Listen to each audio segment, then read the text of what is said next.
Good morning friends. এখন বাজে সকাল 9টা। মন্দির থেকে চলে এসে অন্যান্য কাজে হাত দিয়েছি। তো আজকে তো কার্তিকের সংক্রান্তি, শীতটাও হঠাৎ করে জাঁকিয়ে পড়েছে। তো দেখো আমার পর্তুলিকা গাছগুলো অনেক বড় হয়ে গেছে। আর একটা জিনিস তোমাদের দেখাই। তো আজকে কাদের কাদের বাড়ি কার্তিক পড়েছে সেটা জানাবে। তা আমাদের প্ল্যানিংয়ে 3টে বাড়ি ছিল। তো আমার কর্তার বন্ধুরা গিয়ে কার্তিক ফেলে এসছে। আর কালকে আমার বাড়িতে একটা নতুন জিনিস এসছে, সেটাও তোমাদেরকে দেখাই। তো এই দেখো, দেখতে পাচ্ছ, আশা করি বুঝতে পারছো কি।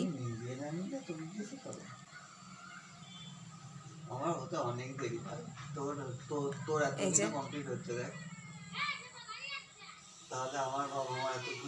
তো আশা করি বুঝতে পারছো ওটা কি। তো ওয়াইফাই বসেছে আমার বাড়িতে। কালকে মেকানিক এসেছিল। এটা এয়ারটেল কোম্পানির ওয়াইফাই। এটা ওয়্যারলেস। অ্যাকচুয়ালি আমাদের এদিকে ওয়্যারসটা সাপোর্ট করে না, তো ওয়্যারলেসটাই সুযোগ পেলাম। তো তোমাদেরকে গোলাপগুলো দেখাই। সকালে আজকে নরম রোদ, শীত পড়ে গেছে। এই দেখো, একটু শীত পড়তেই গোলাপগুলো বেশ বড় বড় হয়ে এসছে। তো আমি বিশেষ কিছুই পরিচর্যা সেভাবে করতে পারি না, কারণ সময় পাই না। আর এদিকে গাঁদা গাছগুলো কুড়ি চলে এসছে। এটা তো নর্মাল গাঁদা। তো আমাকে বলেছিল যে মুখটা ভেঙে দিতে, তাহলে গোছটা হবে, কিন্তু মায়া পড়ে আর মুখটা ভাঙিনি। আর এইটা হচ্ছে ইনকা গাঁদা। এটা বাসন্তী কালারের যতদূর মনে হচ্ছে, ফুটলে পরে বোঝা যাবে। আর এগুলো ওই গাঁদাগুলো কসমস গাঁদাগুলো চারা পেয়েছিলাম। তো যেখানে আমি ফুল আনতে যাই ওখান থেকেই আমাকে চারা দিয়েছিল, তো সেই চারা লাগিয়েছিলাম। আর এই দেখো আকাশের রোদটা, আজকে ভীষণ পাতলা একটা রোদ। আর আজকে তোমাদের সাথে শেয়ার করব, আমাদের বাড়িতেও পুরনো ওইদিকে নতুন বাড়িতে আজকে ইনভিটেশন আছে। তো অবশ্যই তোমাদের সাথে শেয়ার করব, কারণ আমার জায়ের আর কি, ওরা তো আগে থেকে কোনো কিছু বলে না জানোই। তো হঠাৎ করে দেখছি কালকে এসে ইনভাইট করছে যে কালকে এরকম বাড়িতে পুজো আছে, যেও। তো দেখছি না কার্তিক কিনেছে। তো আমি ভেবেছি বোধহয় কার্তিক বোধহয় কেউ গিফট করেছে। তো আমি কিরে কার্তিকের কি, কার্তিক বলছে যে না আমার মানসিক ছিল বাচ্চাগুলো হওয়ার আগে, তো সেই কারণে কার্তিক কিনেছি। আর দেখো ফুলদানিটাও আজকে নতুনভাবে সাজিয়ে নিয়েছি। অবশ্যই বলবে কীরকম লাগছে। টেবিলটা যদিও অগোছালো রয়েছে। তো এই হচ্ছে ফুলদানি। শীতের গ্লডিওলাস পেয়ে গেছি। আর এদিকে এখনও ঘরদোর সেভাবে গুছানো হয়নি, কারণ কি অন্যদিনে কি হয় সকালবেলা পুজো থাকে। এখন 2-1 দিন একটু শরীরটা ভালো নেই বলে পুজো নেই। আর এই দেখো যথারীতি ঘর গোছগাছ করছি। গোপাল সোনাদের উঠিয়ে দেওয়া হয়েছে। এই যে দর্শন করে নাও আমার গোপাল সোনাদের। চলো তোমাদের ব্যাক ক্যামেরায় ভালো করে দেখাই, সাথে থাকো, ব্যাক ক্যামেরায় আসছি। তো এই দেখো, এই হচ্ছে গোপাল সোনারা, আমার কার্তিক, আমার গোপাল, আমার গদাই, সবাই বসেছে টানা মিঠাই। সকালবেলা ওদের জল খাবারে দেওয়া হয়েছে। সবাই ঘুম থেকে উঠে পরিষ্কার হয়ে বসেছে, সবাই টানা মিঠাই খাচ্ছে। আর আমি এদিকে ঘরদোর গোছগাছ করছি। তোমাদের তো দেখালাম, এই দেখো পুরো জামা কাপড় নামিয়ে ফেলেছি। আর আস্তে আস্তে সব করলাম, কারণ কালকে তোমাদের সাথে শেয়ার করিনি, কালকে আমার বাড়িতে গেস্ট এসেছিলো, তো সেটা আর নিতে পারিনি। আর এই যে ফুলদানিটাও নতুন করে সাজিয়ে নিয়েছি গোলাপ আর গ্লডিওলাসে। একদম ফ্রেশ সবজি, শীতের সবজি, পালং মূলো দিয়ে আজকে একটা চচ্চড়ি করব। শীতকাল মানেই তো হচ্ছে পালং শাক, ফুলকপি, আরও সবজি, শিম, পেঁয়াজ কলি, মটরশুঁটি, এইসব কিছু বাসন মেজে তুলে রাখলাম। আর কিছু বাসন এসে মাসি মাজবে। সবই প্রায় ছত্রভঙ্গ অবস্থায় পড়ে রয়েছে। আজকে বাজার থেকে আসার সময় পমফ্রেট পেয়েছিলাম, তো 500 টাকা করে কেজি বলছে, তাই একটু পমফ্রেট আর একটু পোনা মাছ নিয়েছি। এই যে এখনও প্যাকেট থেকে খোলা হয়নি। তো এই কাজকর্ম চলছে। তো চলো তোমরা সাথে থাকো, আমিও কাজকর্মগুলো সারি। তো চলে এলাম রান্নাঘরে। এখন আমি গ্যাসটা পরিষ্কার করে নেবো। তোমরা সাথে থাকো, সকাল থেকে কাজ আরম্ভ হয়ে গেছে। শীতের সকাল, তাড়াতাড়ি কাজ না করতে পারলে কাজের দেরি, একদিকে দেরি তো অন্যদিকেও দেরি। অ্যাকচুয়ালি ওয়াইফাইটা বসালাম এই কারণেই, ছেলে তো অনলাইনে বিসিএ করছে, তো যখন ক্লাস চলে তখন ওর খুব অসুবিধা হয়ে পড়ে, মানে নেটটা প্রচুর টানে। তোমার নর্মাল ফোনের থেকে ওর যে ইয়েটা রয়েছে ল্যাপটপে নেট প্রচুর টানে। ওই কারণে ওয়াইফাইটা বসাতেও হলো। তো আমাদেরও সুবিধা হয়ে গেল, কারণ অনেক সময় হয় কি আপলোডিংয়ে বসাতে, বিশেষ করে আপলোডিংয়ে তো প্রচুর নেট লাগে। তোমরা যারা ইউটিউবার আছো তোমরা তো জানোই, আমার ইউটিউবের বন্ধুরা, যে আপলোডিং করতে গেলে একটু বড় ইয়ে হয়ে গেলেই, তোমার ভিডিও হয়ে গেলে বা নেট যদি ঠিকঠাক কাজ না করে প্রচুর সময় নিয়ে নেয়। তো এক কাজে দু কাজই হয়ে যাবে। আবার অনেক সময় হয় কি, এমনি নর্মালও আমি যখন ইউটিউবে অন্য কারোর ভিডিও দেখি, দেখতে দেখতে নেট শেষ হয়ে গেলে তখন আবার ছুটে গিয়ে ভরাও কি পেটিএম থেকে আবার নেট রিচার্জ করো, তো সেসবের ঝামেলাটা থাকে না। তো এটা একটা ভীষণ খুশির খবর, সব দিকে সুবিধাটা হলো। আর এই যে আমি গ্যাস পরিষ্কার করে নিচ্ছি, এবার আস্তে আস্তে রান্নাটাও বসাবো, কারণ কি হয়ে গেল প্রায় 9:30 বাজে। একটু তাড়াহুড়োই আছে, কারণ আমার কর্তার তো কখন কোন ইয়েতে হঠাৎ করে এসে বলবে যে চট করে খেতে দাও, এখনই বেরিয়ে যাব, তখন অসুবিধা হয়ে পড়ে। আর মেয়েরও আজকে সারাদিনই পড়া, প্লাস এদিকের কাজকর্মগুলো সেরে নিয়ে আবার সন্ধেবেলা একটু যাব আমার পুরনো বাড়িতে, কারণ বলে যখন গেছে তখন না যাওয়াটাও খারাপ। কিন্তু শীতের মধ্যে বেসিক্যালি কী বলো তো, সারাদিন কাজকর্ম করে আর বাইরে বেরোতে মানে খুব দরকার না পড়লে আমি বাইরে চট করে বেরোই না।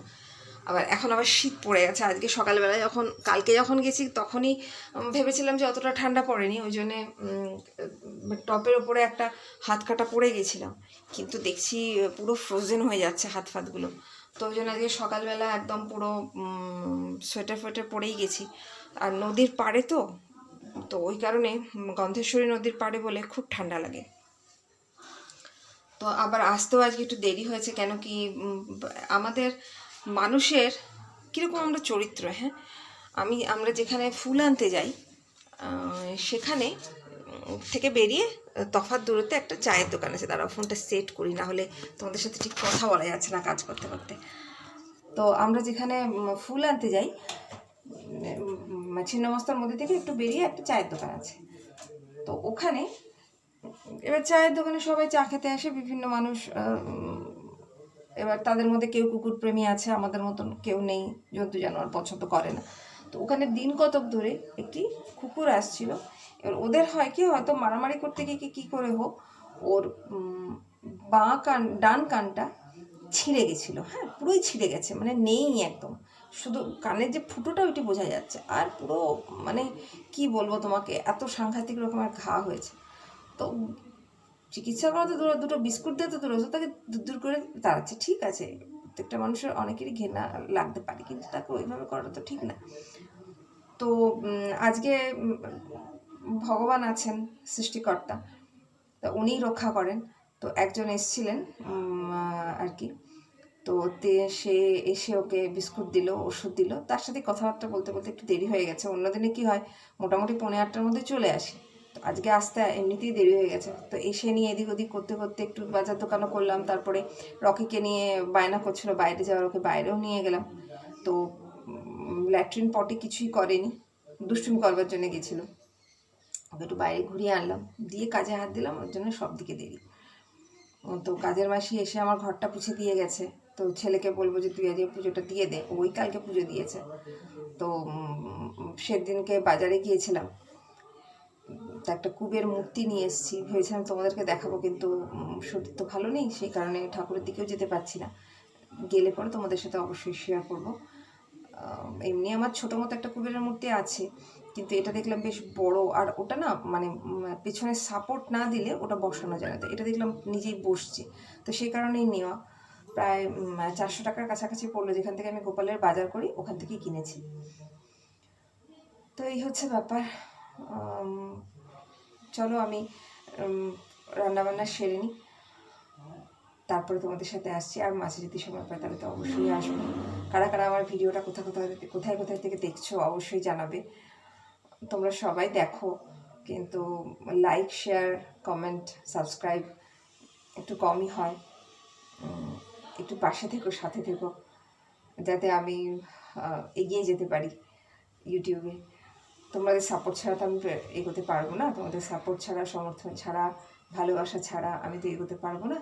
তাই সব বয়সের মানুষদেরকেই বলছি, আমার ভিডিওটা দেখো, কমেন্ট করো, ভালো খারাপ যেটাই লাগুক, কোনো কোয়ারিজ থাকলে অবশ্যই করো, তো আমারও ভালো লাগবে। তো চলো আমি কাজগুলো সেরে নিই। দাদা পাউটি দেয়নি, দাদা দুটো বলেছে। ওরে বাবলে, তুমি তো দুটো বলেছি দাদা। না তো আমি বকে দেবো, আমি খুব বকে দেবো মামা। এই আমার মামা পাউটি দিচ্ছে না তোমাকে। এ দাদা ওকে একটা পাউটি দে, ও পাউটি খাবে তো, আমার ছোনায় পাউটি খাবে তো। তোকে কেন পাউটি দিচ্ছিস না? দাদা দেখ, দাদা পাউটি দিচ্ছে না, দাদা একা একাই পাউটিটা খাচ্ছে। আমার ছোনা বেটাকে পাউটি দেয়নি, আমার বাবা ছোনাকে পাউটি দেয়নি। খাবে না? তুমি পাউটি খাবে না? তাহলে কাঁদো কাঁদো কেন? তোমার কেন কাঁদো কাঁদো হচ্ছে? এখন তো তুমি তো দুবার ধরে গেলে, তুমি তো বেউ করতে গেলে, যাওনি? তুমি বেউ করতে, বলো তো। তুমি তো বেউ করতে গেলে, তাহলে তুমি কেন কাঁদছো? কেন কাঁদছো? মামাটা, ও বাবাটা, ওলে বাবাটা, ওলে বাবাটা, ওলে বাবাটা, কি বলো বলো বলো বলো বলো বলো বলো বলো তুমি কোথায় যাবে? কোথায় যাবে তুমি? তোমার কি বক্তব্য? তোমার বক্তব্যটা কি? গগো বাবা, ওলে বাবা লে, ওলে বাবা লে, ওলে বাবা লে। তো এখন বড় হচ্ছে, তো এইভাবে রেসপন্স দিচ্ছে, দেখছে তো দাদা কি নিয়ে গেল, এবার ওইখানটায় গিয়ে ও বসবে। ওর বক্তব্য চোখে ছেড়ে দিতে হবে, ও চতুর্দিকে ঘুরে ঘুরে বেড়াবে, দৌড়ে বেড়াবে, দুষ্টুমি করে বেড়াবে। এবারে গিয়ে দেখছে যে ওর দাদা কী নিয়ে গেল হাতে করে, আর এসে আমার কাছে নালিশ যে দাদা আমাকে দেয়নি, দাদা দেয়নি তো মা। ওলা ওলা নীল রে, একটু পাউরুটি হরলিক্সে ভিজিয়ে আর ওকে দে, দেখ খাই কি, দেখ খাই কি, মানে আমরা যা খাবো ওকে ওইটি ও খাবে, ওকে শুধু দিলে কিন্তু খাবে না। দাদা খাচ্ছে, ওকেও খেতে হবে। হয় কি, ওকে মানে সকালবেলার দিকটা বেঁধে রাখতে হয়। তোমরা হয়তো ভাবো যে যখনই ভিডিও করে দিদিভাই বেঁধে রাখে কেন। অ্যাকচুয়ালি তোমরা তো জানো যে আমরা এখানে ভাড়া ঘরে থাকি, তো ওপরেও ফ্যামিলি আছে এবং ওখানেও দুটি বাচ্চা আছে। এবার ও হয় কি, ও ছাড়া পেলে তো খেলা করতে চায়, এবার খেলা করতে চায়, ঝাঁপাতে চায়, তো সেই কারণে ওরা ভয় পেয়ে যায়, সেই জন্যে। আর এই দেখো তোমাদের একটা জিনিস দেখাই, জানলা থেকেই দেখাই, আমার কাঠ চাপা দুটো গাছেই দেখো কেমন সুন্দর কড়ি চলে এসছে। এই দেখো দুটো গাছে, এই যে সামনের গাছটাতেই দেখো কুড়ি এসছে, আবার পিছনের গাছটাতেও কুড়ি চলে এসছে। হ্যাঁ, দুটো গাছে বেশ সুন্দর করে কুড়ি চলে এসছে। অ্যাকচুয়ালি এই গাছটা, এই সামনের যে গাছটা, এই গাছটা হচ্ছে আমি কিনে এনেছিলাম নার্সারি থেকে, তো এটা অনেক দেরিতে কুড়ি এলো।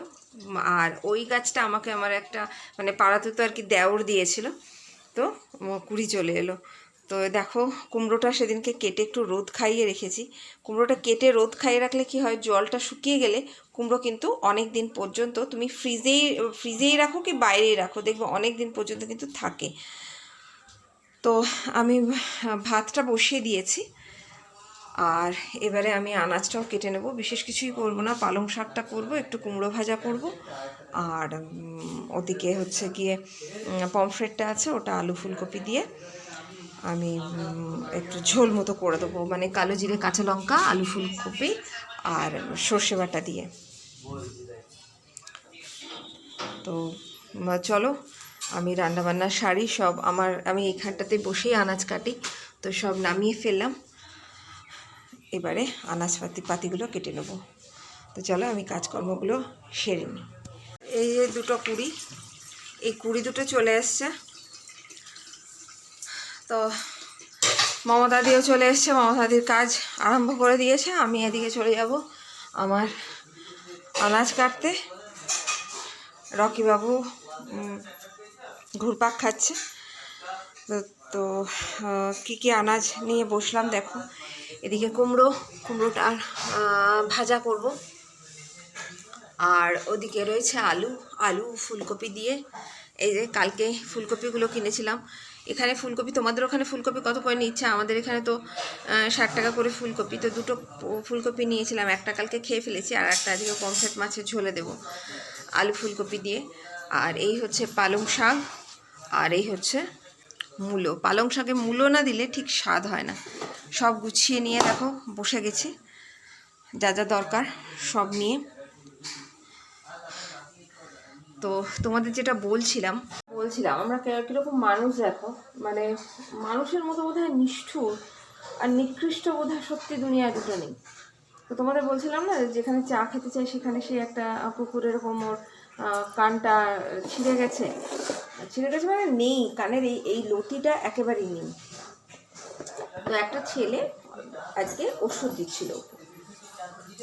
তো কি মানুষের ভাবনা চিন্তা আমি বুঝতে পারি না। ওমা এসে বলছে এক কাজ কর, ওর ওই যেখানটা ক্ষত হয়েছে ওখানটা কেরোসিন তেল ঢেলে দাও, সব ঠিক হয়ে যাবে। কেন? ওকে অবলা প্রাণী বলে ওর কোনো জ্বালা যন্ত্রণা কিচ্ছু নেই? আজকে আমাদের যদি শরীরে কেটে যায়, আমরা কেরোসিন তেল ঢেলে দিতে পারবো সেই কাটা জায়গাটায়? বা আমাদের বাড়ির যদি কিছু হয়, আমরা সেই জায়গাটায় কাটা ঢেলে দিতে পারবো? তোমরাই বলো, পারবো কেউ? আমাদের মধ্যে অনেকেই কিন্তু এরকম আছে, দেখেছি। রাস্তাঘাটে হয়তো কুকুর এলো, ঠিক আছে, ভয় লাগতেই পারে, বাবা কামড়ে দিলে ভ্যাকসিন নিতে হবে, হ্যাঁ, ভয় মানুষের লাগতেই পারে। বা কুকুরটা সুস্থ বা নাকি পাগল, না ওর মধ্যে কোনো রোগ জ্বালা আছে, হয়তো আমরা জানি না। কিন্তু তাই বলে অনেককে দেখেছি গায়ে গরম জল, গরম চা বা লাথ মারতে, হ্যাঁ, তাকে তো একটু হ্যাট করলেই সে চলে যাবে, তাই না? তার গায়ে তো এই সমস্ত দেওয়ার কোনো দরকার পড়ে না। কিন্তু এগুলো দেখে খুব অবাক হয়ে আজকে তো মানে আমরা সবাই মিলে মানুষটাকে বলেওছি, যখন ওরকম বলছে যে কেরোসিন তেল ঢেলে দাও, তখন আমরা একটা কথাই বললাম যে আপনার বাড়ির কারো কিছু হলে আপনি ওই জায়গাটায় ক্ষতটায় চিকিৎসা না করে আপনি কেরোসিন তেল ঢেলে দিতেন? বা আপনার যদি গায়ে কোথাও কেটে যেত, এরকম অবস্থা হতো, ক্ষত বিক্ষত হয়ে গেছে, ঘায়ের মতন অবস্থা হয়ে গেছে, আপনি তাতে কেরোসিন তেল ঢেলে দিতে পারতেন? সহ্য করতে পারতেন সেই জায়গাটা? আপনি যখন আপনার উপর সেটা অ্যাপ্লাই করতে পারবেন না, তখন আপনি কোনো প্রাণী ওপরেই কিন্তু সেটা সেই ব্যবহারটা বা সেই ধরনটা আমরা অ্যাপ্লাই করতে পারি না, তাই না? তো দিনে দিনে আমাদের মানে মানসিকতাটা বা মানুষ সব থেকে অধমতম জীব হয়ে যাচ্ছে। মানে এর মধ্যে স্বাভাবিক মানবিকতা বোধটাই চলে যাচ্ছে আমাদের মধ্যে থেকে। খুব অবাক হলাম এবং রাগও হলো এবং দুঃখও হলো যে আমরা নিজেদেরকে উৎকৃষ্টতম প্রাণী বলি। আমার তো মনে হয় জীবজগতের সব থেকে নিকৃষ্টতম প্রাণী হচ্ছে আমরা মানুষ। আজকে এই যে রকি, ও আমাদের সাথে থাকে, তো মুখে কিছু বলতে পারে না ধরো, কিন্তু ওর ভাবেও সমস্ত কিছু বুঝিয়ে দেয়। এ দেখো ওর যা আচার আচরণ সব কিছু কিন্তু ও বুঝিয়ে দেয়। ও কিছু বলতে গেলে, ও কিছু বায়না করতে গেলে কিন্তু বুঝিয়ে দেয়। আবার পরশুদিন হয়েছে কি, ওর সাথে খেলা করতে গেলে গিয়ে আমার এইখানটা না মানে ওর মাথার ধাক্কা লেগে ফেটে গেছিলো, দিয়ে রক্ত কিছুতেই মানে অনেকটা ফেটে গেছিলো, দিয়ে রক্ত পড়ছে। যাই হোক, কোনোভাবে রক্তটা বন্ধ করা হয়েছে, ফুলে গেছে জায়গাটা, সঙ্গে সঙ্গে আমার খুব যন্ত্রণা হচ্ছে। আমি এভাবে ধরে রয়েছি, ওর তো কোনো দোষ নেই, ও তো অবলা প্রাণী। ও কিন্তু জিনিসটা বুঝতে পেরেছে, ও খেলছিল, মানে আমার সাথে আর আমার কর্তার সাথেও খেলা করছিল। ও কিন্তু খেলা বন্ধ করে দিল, কর্তার সাথে আরও খেললো না, ও আমার কাছে চলে এলো এবং বারবার মুখ শুকছে, হ্যাঁ, ও মাথা নিচু করে আমার হাত চাটছে। তারপরে শুকলো জায়গাটা, যেখানটা ক্ষত, ওই জায়গাটা শুকে না, মানে আমরা কেমন করি, আমরা হাত বুলিয়ে দিত ক্ষতস্থানে, ওরা তো আর হাত ইয়ে করতে পারে না, মুখ দিয়ে এইভাবে জিভ দিয়ে চেটে দিল। তারপরে আমি অত রাতে আর কি ওষুধ দেবো, যন্ত্রণা করছে, সকালবেলা যা হবে হবে। এখন আমি বোরোলিন গরম করে লাগাই, তো বোরোলিন গরম করে লাগালে এমনি ক্ষত তাড়াতাড়ি সেরে যায়। তারপরে ওদের জিভের লালায় যে ব্যাকটেরিয়াটা থাকে, ওটা ক্ষত খুব তাড়াতাড়ি সারে। তো দেখো পরের দিন সকালে উঠে দেখলাম ক্ষতস্থান তো জোড়া লেগেই গেছে, ফোলাও কমে গেছে, ব্যথাও নেই। তো স্বয়ং ভগবান এদের মধ্যে থাকেন। আর আমরা কিনা করি, আমরা এই অবলা প্রাণীগুলোর উপরেই অত্যাচার করি। কেউ কেউ আবার ঘরে রাখি শখ করে, তারপরে যখন শখ মিটে গেল তাকে গিয়ে ছেড়ে দিয়ে দেয়। তো সেই কারণেই বললাম যে পৃথিবীর মধ্যে মানে বলে না ভগবানের সর্বশ্রেষ্ঠ সৃষ্টি মানুষ, আমার তো মনে হয় ভগবানের সর্বনিকৃষ্টতম সৃষ্টি হচ্ছে মানুষ, আর সর্বোত্তম সৃষ্টি হচ্ছে এই সমস্ত প্রাণী। প্রত্যেকটা মানুষ বা ব্যক্তি রেখে প্রত্যেকটা প্রাণীর মধ্যে কিন্তু একটা কৃতজ্ঞতা বোধ আছে, কিন্তু মানুষের মধ্যে সেটা নেই। এবার রাগ হয়ে গেছে, রাগ করে আমাকে ডাকলো দুবার, সাড়া পেলো না, রাগ হয়ে গেছে, রাগ করে দেখবে কি করছে। এই দেখো কান্নাটা, এই যে পেছন ঘুরে বসে গেছে, আবার দেখছে তাকিয়ে তাকিয়ে যে ওকে আমি দেখাচ্ছি বলে। এই যে পেছন ঘুরে বাবু বসে গেছে, বসে গিয়ে কি একটা নিয়েছে, নিয়ে কামড়ানো হচ্ছে। মানে আমাকে দুবার ডাকলো, আমি তোমাদের সাথে কথা বলছি, তাকে সাড়া দিইনি, সেই জন্য অভিমান হয়ে গেছে। চলো আমি আনাজগুলো কেটে নিয়ে আস্তে আস্তে, হ্যাঁ কেটে নিয়ে তারপরে রান্নাটা তো সারতে হবে, কারণ শীতের বেলা তাড়াতাড়ি রান্না না করলেও দেরি হয়ে যাবে, সব দিকেই দেরি হয়ে যাবে।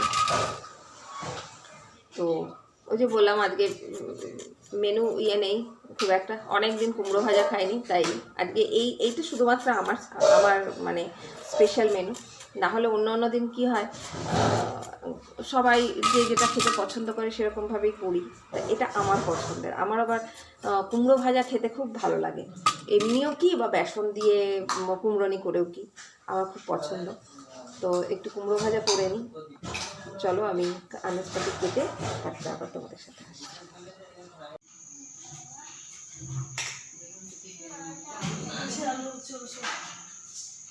কালকে সব ওদিকে কার্তিক ফেলেছে, এক একটা বাড়িতে দুটো করে কার্তিক ফেলে দিয়ে এসছে রাতে, জোড়া কার্তিক ফেলে দিয়ে এসছে। দিয়ে আজকে সকালে ফোন করেছে, আরে কী ব্যাপার, বলছে আর বলো না, দুটো করে কার্তিক ফেলেছে, একটা ফাইভ করতে পুজো করতে হয় না, আবার 3 বছর 1 বছর ছেড়ে। এটা তো উচিত না, যখন দেখলি একটা পড়ে রয়েছে তখন আর একটা কেন ফেলা।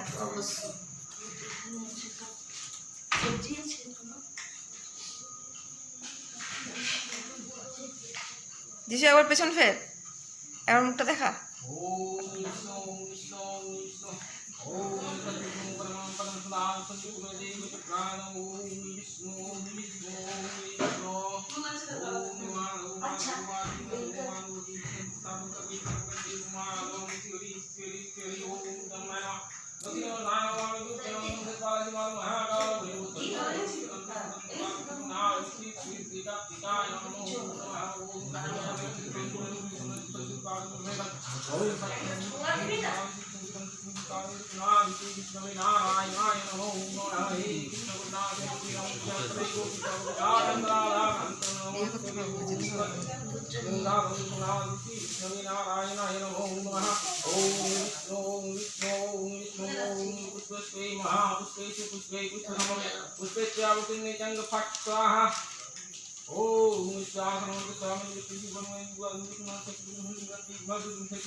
হ্যাঁ তো উপস্থিত দিতে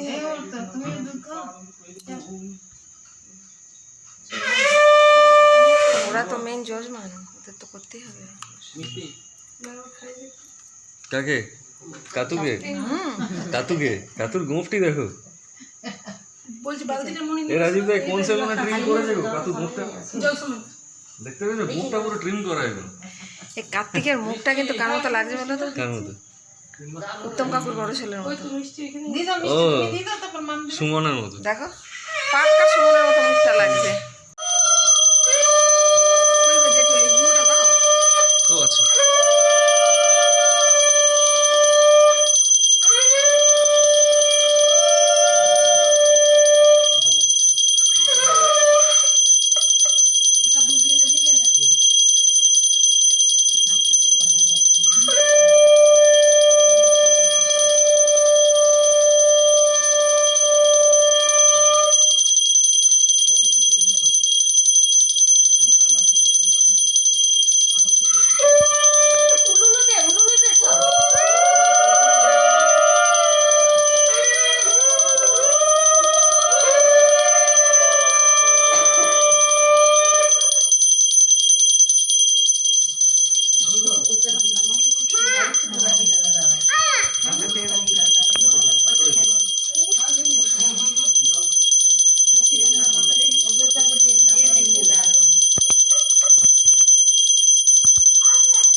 সবাইকে দিচ্ছে দিচ্ছে দিচ্ছে বাবা।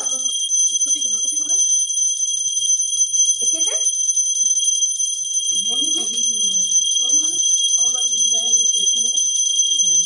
নিচে সবাই নিচে রেখে দিচ্ছি।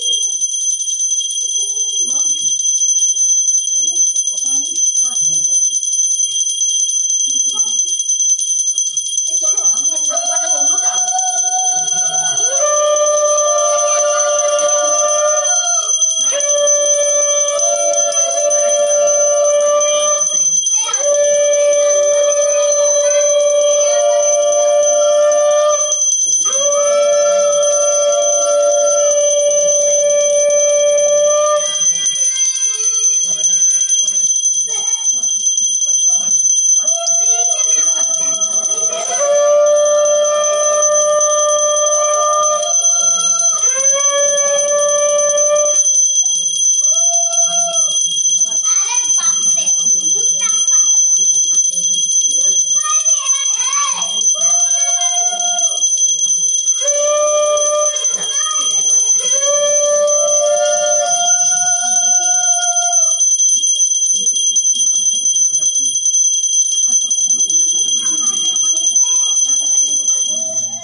বন্ধুরা চলে এলাম আমি, পুজো হয়ে গেল প্রসাদ খেয়ে।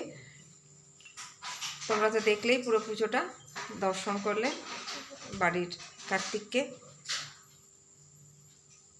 এতক্ষণ গল্প গুজব হচ্ছিল, তো সেটার ভিডিওটা আর আমি মানে নিতে পারিনি, কারণ সবাই তো ভিডিওতে আসতে চায় না, আর সবাই সবার মতন করে গল্প করছিল, তার জন্যে নেওয়া হয়ে ওঠেনি। তো এখন যাচ্ছি হচ্ছে আরও দুজনের বাড়ি, যদি সম্ভব হয় অবশ্যই ভিডিও নেব। তো সকালবেলা ফোন করেছিল, ওদের বাড়িতে কার্তিক ফেলা হয়েছে, তো একবার গিয়ে দেখা করে আসি। আর কালকে ভোগ প্রসাদ, কালকে ভোগ প্রসাদে কী হলো তোমাদের সাথে অবশ্যই শেয়ার করব। তো ভিডিওটা আর লং করছি না, আমি নেক্সট দিনের সাথে আজকে মানে যেখানে যাচ্ছি সেই ভিডিওটা আমি অ্যাটাচ করে দেবো। তো চলো সবাই ভালো থেকো, ভিডিওটা ভালো লাগলে সাবস্ক্রাইব করে দিও, লাইক শেয়ার কমেন্ট করে পাশে থেকো। ভিডিও সবাই দেখো, মানে আমার 178 জন সাবস্ক্রাইবার, কিন্তু ভিডিও তোমরা প্রায় 1000-এর ওপরে দেখো, কিন্তু সেইভাবে সাবস্ক্রাইব করো না বা কোনো মতামত জানাও না। ভালো লাগলে অবশ্যই জানিও, সাবস্ক্রাইব করে পাশে থেকো। তোমাদের সাপোর্ট ছাড়া তো আমি এগিয়ে যেতে পারবো না, সাপোর্ট আর ভালোবাসা ছাড়া। তো ওইটুকুই অনুরোধ, পাশে থেকো। বড়দের কাছে অনুরোধ, আমাকে আশীর্বাদ করবেন যাতে আমি ভালোভাবে সাফল্য পাই, আমারও ভালো লাগবে। তো বাড়িতে এলাম, এই যে রকিবাবুকে দিনের শেষে লাস্ট দেখে নিই। ও আমাকে যেতে দেখেছে, অনেকক্ষণ দেখতে পাইনি। এ দেখুন পায়ে শুকে দেখছে আমি কোথায় গেছিলাম। এই যে এখন ঘুরছে, একবার ওর কাছে, একবার বাবার কাছে, একবার চতুর্দিকে ঘোরাঘুরি হচ্ছে ওর। তো চলুন আর দেরি করছি না, অলরেডি দেরি হয়ে গেছে ওখান থেকে বেরোতে। তো আবার দেখা হচ্ছে নেক্সট ভিডিও।